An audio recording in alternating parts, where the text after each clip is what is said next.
everyone, my name is Chen Zhang and today I will talk about my great country Korea. Korea is in Asia. It is a small country but it is very beautiful. We have 4 seasons: spring, summer, fall and winter. I like spring because many flowers bloom.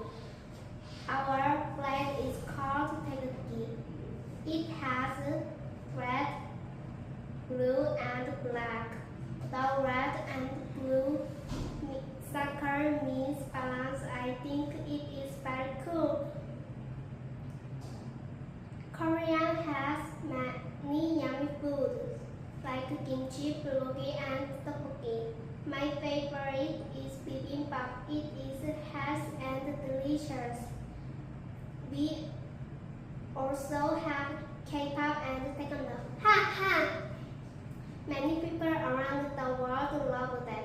I'm proud of Korea. I love my country very much. Thank you.